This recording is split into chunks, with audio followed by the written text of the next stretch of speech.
Assalamualaikum warahmatullahi wabarakatuh. Saya Cahya Ramadan dengan NPM 2220015161005 akan mempresentasikan tugas saya yang berjudul Analisis Wacana Kritis Teori Van Dijk pada berita objek transaksi perdagangan kulit harimau Sumatera yang digagalkan. Yang pertama itu ada abstrak yang berisikan penelitian ini bertujuan untuk menganalisis berita tentang kasus perdagangan kulit harimau Sumatera yang digagalkan. Dengan menggunakan pendekatan analisis wacana kritis model Theon Van Dijk, penelitian ini membawa tiga dimensi analisis. Yang pertama teks, yang kedua kognisi sosial, dan yang terakhir konteks sosial.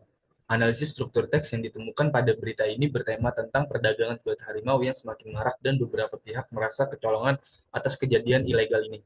Kognisi sosial dalam berita ini mengajak masyarakat untuk tidak melakukan hal yang merugikan ini, sedangkan konteks sosial dalam berita ini mengungkapkan isu perdagangan kulit harimau yang digagalkan dan masalah ini menjadi tanggung jawab bersama untuk melestarikan makhluk hidup lainnya. Nah, selanjutnya ada pendahuluan. Isi dari pendahuluan ialah perdagangan ilegal satwa liar adalah istilah yang digunakan untuk menggambarkan praktik ilegal dan pelanggaran hukum terhadap hak hak satwa dengan tujuan eksploitasi. Bentuk pelanggaran tersebut meliputi segala proses dalam perdagangan dimulai dari perburuan, pengangkutan hingga penerimaan satwa. Perdagangan ilegal satwa liar menjadi ancaman yang sangat besar bagi keutuhan ekosistem satwa liar di alam dan bertentangan dengan prinsip kesejahteraan hewan yang dalam praktiknya seringkali melakukan tindakan kekerasan, penyiksaan, dan bahkan pembunuhan terhadap satwa tersebut. Selanjutnya, Undang-Undang Nomor 5 Tahun 1990 tentang Konservasi Sumber Daya Alam Hayati mengatur mengenai hal-hal yang dilarang untuk mengambil, menebang, memiliki, merusak, memusnahkan, memelihara, mengangkut, dan memperniagakan tumbuhan yang dilindungi atau bagian-bagiannya dalam keadaan hidup atau mati, serta mengeluarkan tumbuhan yang dilindungi atau bagian-bagiannya dalam keadaan hidup atau mati dari suatu tempat di Indonesia ke tempat lain, di dalam atau di luar Indonesia. Di samping itu juga terdapat larangan untuk menangkap, melukai, membunuh, menyimpan, memiliki, memelihara, mengangkut, dan memperniagakan satwa yang dilindungi dalam keadaan hidup, menyimpan, memiliki, memelihara, mengangkut, dan memperniagakan satwa yang dilindungi dalam keadaan mati, mengeluarkan satwa yang dilindungi dari suatu tempat di Indonesia ke tempat lain di dalam atau di luar Indonesia, memperniagakan, menyimpan atau memiliki kulit tubuh atau bagian-bagian satwa yang dilindungi atau barang-barang yang dibuat dari bagian-bagian tersebut atau mengeluarkan dari suatu tempat di Indonesia ke tempat lain di dalam atau di luar Indonesia, serta mengambil, merusak, memusnahkan, memperniagakan, menyimpan atau memiliki telur atau sarang satwa yang dilindungi. Faktor utama masalah berita ini ialah keuntungan yang diperoleh dari perdagangan satwa langka ini sangat menggiurkan. Banyak permintaan serta minat dari dalam maupun luar negeri terhadap bagian atau organ tubuh satwa langka tersebut yang dapat dijadikan sebagai obat, kosmetik, aksesoris, fashion, maupun dikonsumsi atau dikoleksi secara pribadi. Perdagangan satwa langka tersebut merupakan penyebab utama kelangkaan dan kemusnahan spesies satwa serta jalur penularan dan penyebaran penyakit ke berbagai belahan dunia. Selanjutnya, kasus perdagangan ilegal satwa liar juga menjadi ancaman besar bagi Indonesia yang merupakan negara megadiversitas dengan keanekaragaman hayati tertinggi di dunia. Berbagai upaya pencegahan dan penindakan dengan sanksi yang tegas yang telah dilakukan, tetapi perdagangan satwa langka tersebut masih marak diburu untuk dikonsumsi maupun dipelihara sebagai hewan eksotik. Akar permasalahan yang memicu pelaku melakukan perdagangan satwa langka ini adalah masalah ekonomi. Keanekaragaman hayati berupa kekayaan satwa liar endemis di Indonesia dapat terancam oleh maraknya kasus perdagangan ilegal satwa liar. Kenaikan kasus ini berpotensi menambah daftar panjang satwa liar yang terancam punah di Indonesia, sehingga sudah selayaknya mendapatkan perhatian khusus untuk mencegah kepunahan satwa tersebut. Peningkatan kasus perdagangan ilegal satwa liar dapat ditekan melalui penegakan hukum yang melibatkan proses penyelidikan. Selanjutnya ada metode penelitian. Yang berisikan penelitian ini merupakan pendekatan kualitatif dengan fokus pada tiga dimensi analisis wacana yang diusulkan oleh Van Dijk, yaitu dimensi teks, koneksi sosial, dan konteks sosial.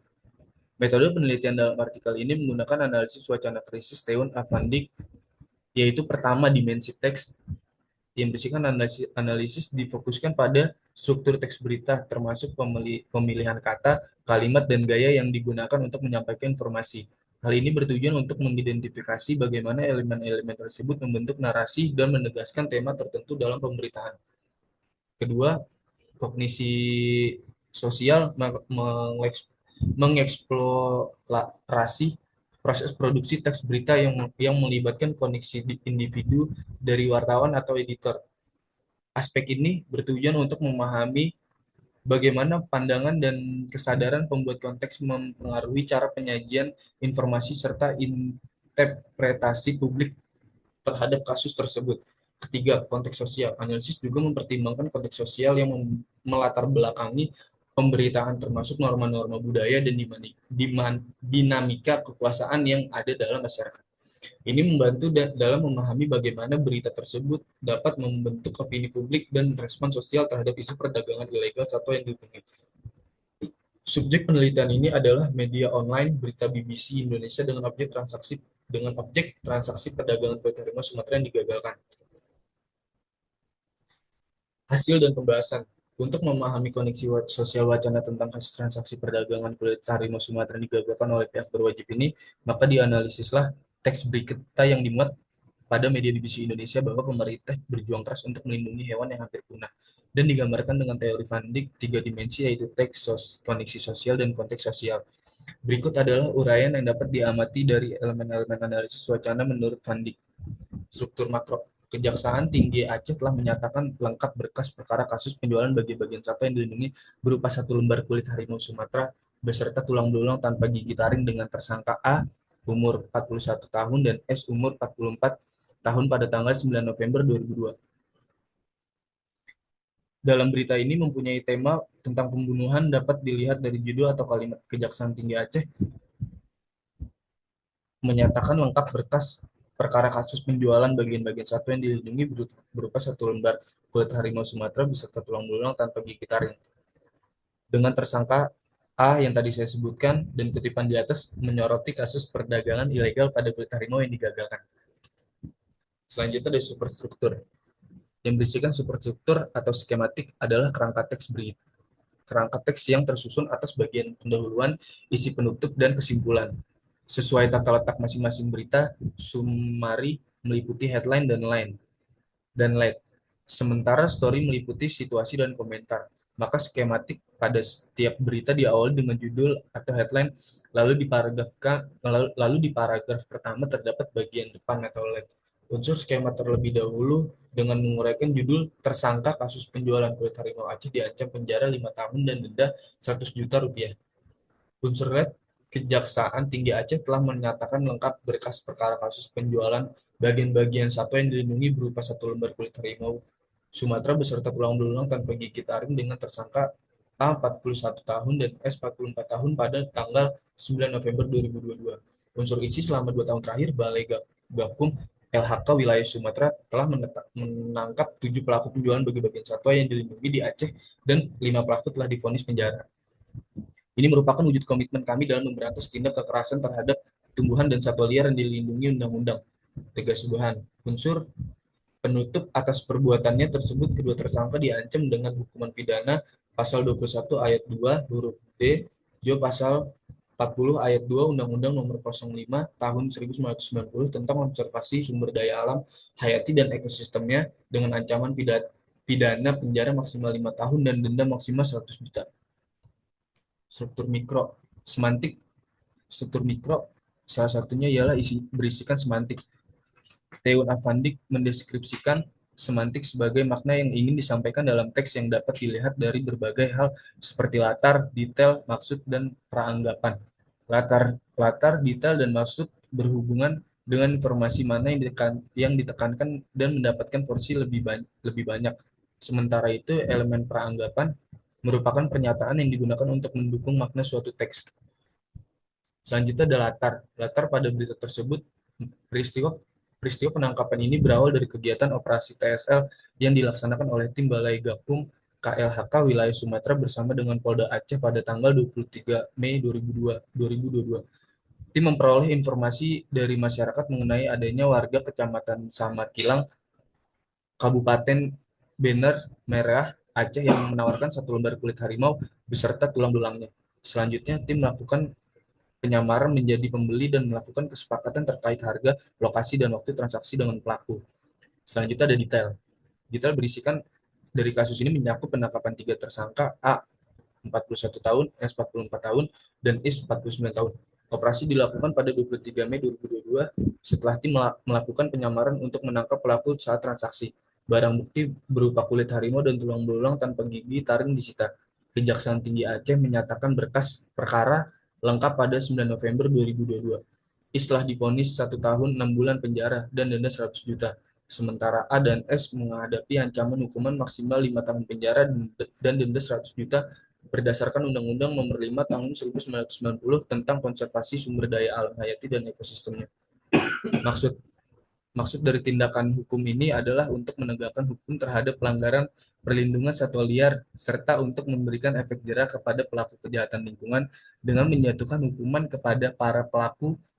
Pihak berwenang berusaha menunjukkan bahwa perdagangan ilegal satwa dilindungi tidak akan ditoleransi.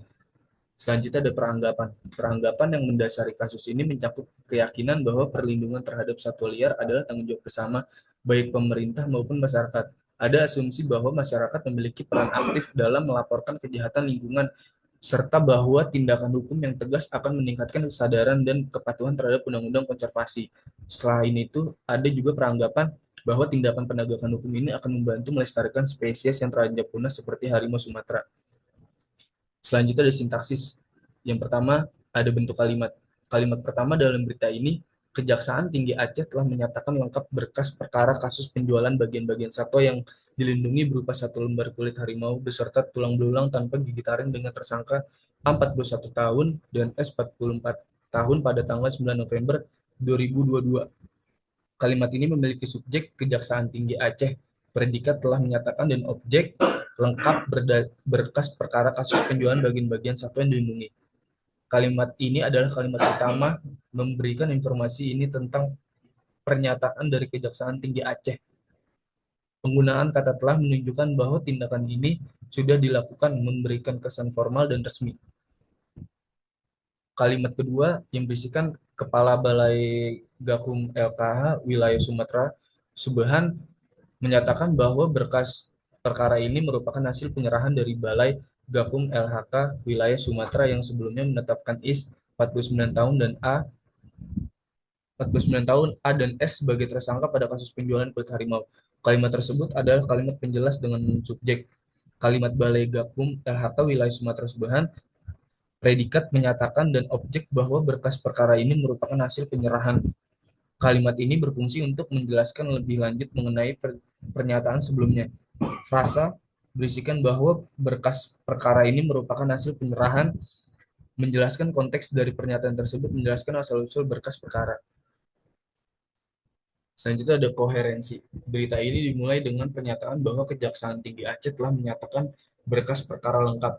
Ini langsung diikuti dengan informasi tentang tersangka A dan S, serta konteks mengenai kulit harimau yang dijual. Keterkaitan ini membantu pembaca memahami bahwa tindakan hukum yang diambil berkaitan langsung dengan kasus penjualan satwa yang dilindungi. Kalimat dan paragraf berita tersebut saling berhubungan untuk membangun narasi yang utuh. Nama-nama seperti Kepala Balai Gakum LHK Wilayah Sumatera Subhan, tersangka A, tersangka S, dan IS disebutkan secara berulang. Penggunaan nama dan jabatan ini membantu pembaca mengingat siapa yang terlibat dan peran masing-masing dalam kasus tersebut. Selanjutnya ada kata ganti. Dalam berita mengenai kasus penjualan kulit harimau di Aceh, terdapat beberapa kata ganti yang digunakan untuk merujuk pada individu dan entitas tanpa harus menyebutkan nama mereka secara berulang. Kata ganti mereka digunakan untuk merujuk kepada tersangka A dan S serta pelaku lainnya. Contoh penggunaannya adalah dalam kalimat tim langsung menangkap mereka, namun seorang di antaranya berhasil melarikan diri. Di sini mereka merujuk pada kelompok tersangka yang ditangkap. Kata ganti dia atau ia digunakan untuk merujuk kepada individu tertentu seperti subahan atau tersangka lainnya dalam kalimat yang mengacu pada tindakan atau pernyataan mereka. Kata ganti ini digunakan untuk menunjukkan sesuatu yang dekat dengan pembicara. Selanjutnya ada stilistika yang berisikan leksikon. Leksikon dalam berita mengenai kasus penjualan kulit harimau Sumatera mengacu pada istilah-istilah kunci yang digunakan untuk menjelaskan peristiwa, tindakan hukum, dan konteks lingkungan hidup, seperti Kejaksaan Tinggi Aceh, yang berarti lembaga pemerintah yang bertanggung jawab untuk penegakan hukum dan pengawasan terhadap pelanggaran hukum di wilayah Aceh. Berkas perkara berarti dokumen resmi yang berisi informasi lengkap mengenai suatu kasus hukum, termasuk bukti dan identitas tersangka. Satwa dilindungi. Jenis hewan yang dilindungi oleh undang-undang untuk mencegah kepunahan yang melindungi ekosistem. Tersangka. Individu yang dicurigai melakukan tindak pidana dan menjadi subjek penyelidikan atau proses hukum. Penggunaan istilah ini tidak hanya menjelaskan fakta-fakta dalam berita, tetapi juga menciptakan kesadaran akan pentingnya perlindungan satwa liar, serta menggambarkan proses hukum yang terlibat dalam penanganan kasus semacam ini. Leksikon yang tepat membantu pembaca memahami konteks hukum dan sosial dari isu perdagangan satwa dilindungi. Selanjutnya ada kognisi sosial. Kognisi sosial dalam kasus ini mencerminkan bagaimana individu dan kelompok melalui prosesan informasi, persepsi, evaluasi, serta skema sosial berkontribusi pada tindakan kolektif, pada pelaporan masyarakat, penyelidikan oleh pihak berwenang, dan penegakan hukum yang memberikan dampak sosial positif terhadap perlindungan satwa liar dan konservasi lingkungan. Hal ini ditandai oleh partisipasi aktif masyarakat dalam memberikan informasi penting, kemampuan tim investigatif untuk merealisasikan operasi rahasia, serta komitmen kuat institusi penegakan hukum dalam menjaga integritas ekosistem. Dengan demikian, sistem kogniti sosial ini meningkatkan kesadaran umum akan pentingnya melestarikan spesies langka dan habitatnya, sehingga menciptakan iklim sosial yang mendukung upaya pelestarian alam secara efektif. Selanjutnya ada konteks sosial. Kasus penjualan kulit harimau yang melibatkan tersangka A dan S di Aceh mencerminkan tantangan serius dalam perlindungan satwa liar yang dilindungi, terutama dalam menghadapi jaringan perdagangan ilegal yang terus berlangsung. Meskipun ancaman hukum telah ditetapkan, kasus ini menunjukkan pentingnya peran masyarakat dalam melaporkan aktivitas ilegal, seperti yang terjadi ketika informasi dari warga menjadi kunci pengungkapan kasus oleh Tim Balai Gakum, LHK Wilayah Sumatera, dan Polda Aceh melalui operasi penyamaran. Selain itu, perdagangan ilegal ini memiliki dampak negatif yang signifikan terhadap keberlanjutan ekosistem, mengingat harimau Sumatera berperan penting dalam menjaga keseimbangan rantai makanan dan ekosistem hutan. Di sisi lain, kasus ini juga menyoroti komitmen pemerintah dalam menegakkan hukum melalui penangkapan pelaku, penyitaan barang bukti berupa kulit harimau beserta tulang belulangnya, serta ancaman hukuman pidana maksimal 5 tahun penjara dan denda 100 juta rupiah, serta Undang-Undang Nomor 5 Tahun 1990 tentang konservasi sumber daya alam hayati dan ekosistemnya. Hal ini menjadi pengingat akan perlunya upaya kolaboratif antar masyarakat, aparat penegak hukum, dan pemerintah untuk memberantas kejahatan terhadap satwa liar yang dilindungi secara efektif. Selanjutnya ada penutup. Analisis wacana kritis model funding terhadap kasus perdagangan ilegal ini menjelaskan berbagai dimensi yang membentuk pemahaman masyarakat terhadap kasus perdagangan ilegal ini. Dalam struktur teks, berita ini bertema perdagangan kulit harimau yang digagakan. Superstruktur berita ini menjelaskan bahwa pihak berwajib dan beberapa konservasi telah menemukan banyak kasus seperti ini. Kasus ini mengajak masyarakat untuk memburu dan menjual hasil hasil buruan liarnya, terlebih ke hewan yang dilindungi